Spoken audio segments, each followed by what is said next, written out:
She insulted Keanu Reeves, but his comeback was legendary. A heated moment on a plane turns into pure shock. Keanu's unexpected move left everyone speechless. The ending? Tears, regret, and an unforgettable lesson. If this story interested you, don't forget to subscribe to our channel and tell us which city you're watching us from. We'll keep going. The rain pelted against the massive windows of Chicago O'Hare International Airport as Victoria Maxwell strode purposefully through the terminal, her Louboutin heels clicking against the polished floor. Her perfectly tailored Armani suit and sleek leather briefcase screamed success, and she knew it. That was exactly the image she had carefully cultivated over the past decade. Gate B7 to Atlanta, first-class boarding now in progress. The announcement echoed through the terminal. Victoria allowed herself a small smile as she bypassed the long line of economy passengers. Being first class was more than a luxury. It was a statement about who she was and where she belonged. Inside the plane, Victoria efficiently stored her carry-on and settled into her plush seat, immediately pulling out her tablet to review her presentation for tomorrow's conference. This meeting in Atlanta wasn't just another corporate gathering. It was her chance to finally secure the senior vice president position she'd been eyeing for months. Everything had to be perfect. Her concentration was interrupted by movement in the seat beside her.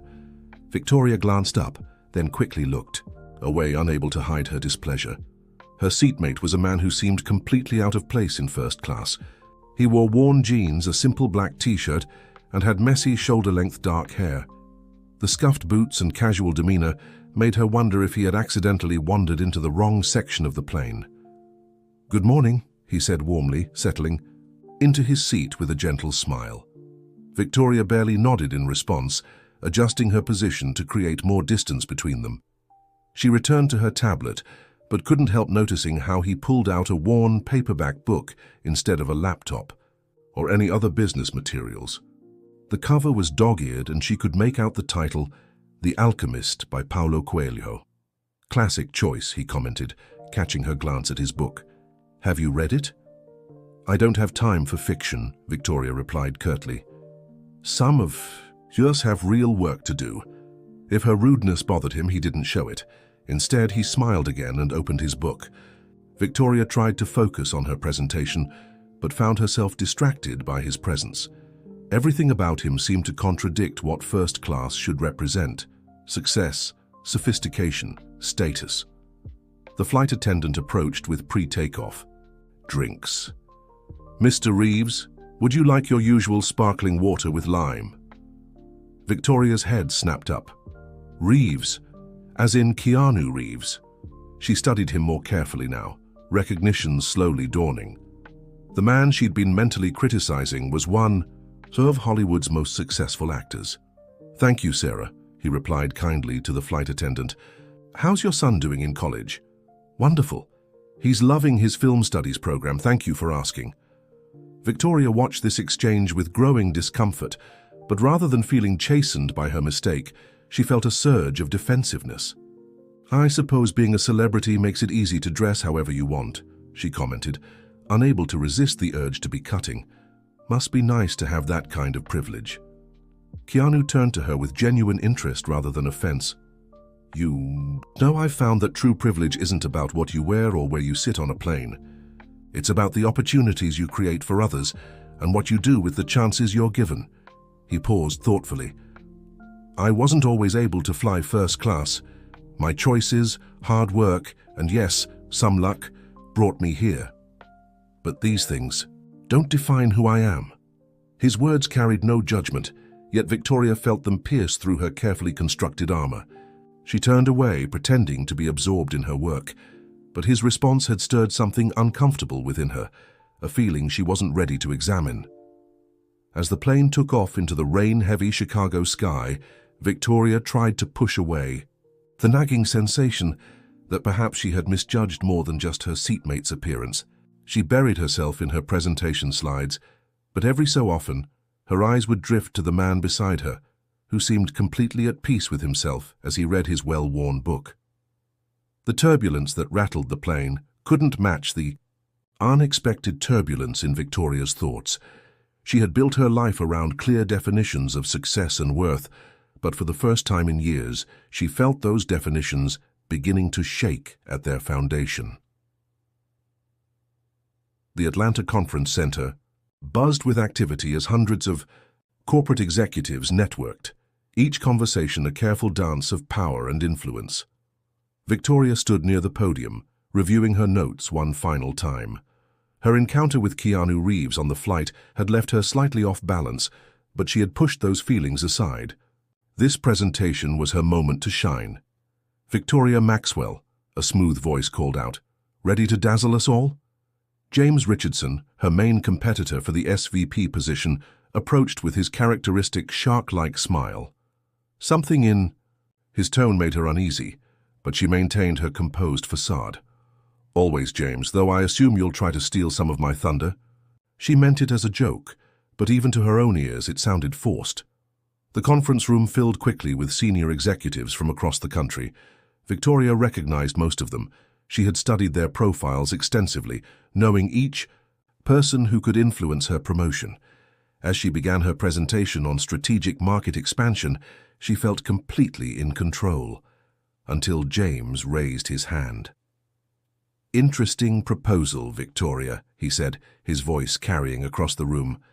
"But I couldn't help but notice that your strategy focuses solely on profit margins and market dominance. What about employee welfare? Community impact? In today's corporate landscape, shouldn't we be thinking beyond just the bottom line?" Victoria felt her carefully constructed presentation beginning to crumble. "Of course, those are important considerations," she began, but James wasn't finished. "I've worked with Victoria on several projects," he continued, addressing the room, "and while her business acumen is impressive, her leadership style is, well, let's say it lacks empathy. In fact, I have testimonials from team members who felt completely disconnected and undervalued under her management." The room grew uncomfortably quiet. Victoria could feel the weight of every gaze, every judgment. She tried to defend herself, to explain that results matter more than feelings in business, but the words stuck in her throat. Keanu's voice echoed in her mind. "True privilege isn't about what you wear or where you sit on a plane. It's about the opportunities you create for others." The rest of the presentation passed in a blur. Victoria maintained her professional demeanor, but inside she was reeling. Back in her hotel room, she sat on the edge of the bed, still in her power suit, feeling anything but powerful. The television droned in the background until a familiar face caught her attention.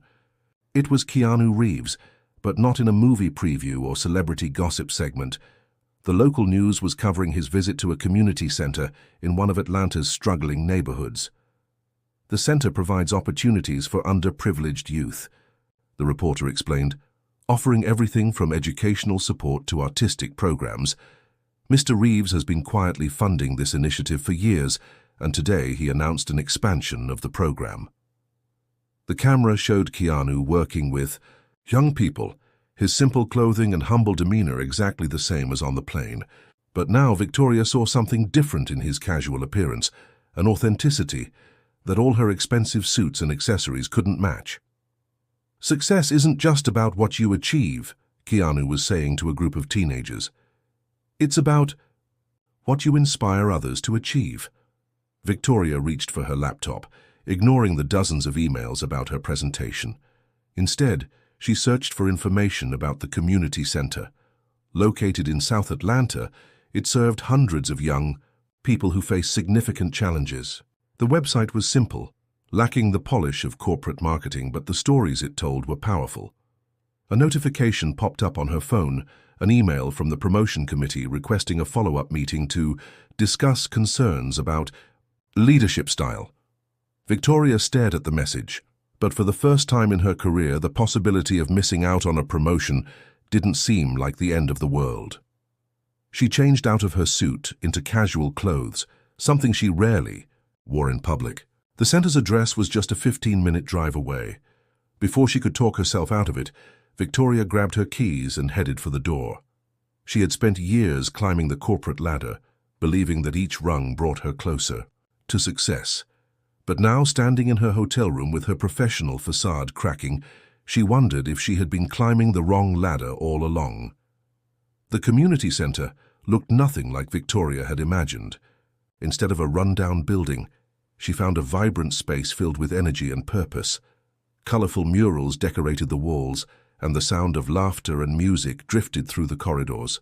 Still, she hesitated at the entrance, feeling remarkably out of place despite her casual attire. First time here. A teenage girl with bright eyes and determination etched on her face appeared beside Victoria. "I'm Jasmine. I've been coming here for 2 years now." Before Victoria could respond, she noticed Keanu in the distance, surrounded by a group of young people. He was helping them with what appeared to be a basketball drill, but it was clear the interaction was about more than just sports. The way he listened to each person, offered encouragement and celebrated their successes. It was leadership, but unlike anything Victoria had ever practiced. "You're that lady from the plane, aren't you?" Keanu approached, wiping sweat from his forehead. "I'm glad you came." I saw you on the news," Victoria explained, trying to maintain her professional composure despite feeling increasingly uncomfortable. "I was curious about what you do here." "What we do here," he corrected gently, "is give people a chance to discover their potential. Sometimes that's through sports, sometimes through art or education, but mostly it's about building connections and breaking down barriers." Jasmine, who had been watching this exchange, snorted. "No offense, but what would someone like you know about barriers? Let me guess. Private schools, trust fund, never had to worry about where your next meal was coming from." Victoria felt her face flush. In the corporate world, she would have shut down such directness immediately. But here, in this space, her usual defenses felt inappropriate. "You're right," she admitted, surprising herself with her honesty. "I've had advantages that many people haven't, but I'm here because I want to understand." "Understanding starts with listening," Keanu suggested. "Why don't you join Marcus's basketball practice? He could use some support with his college applications."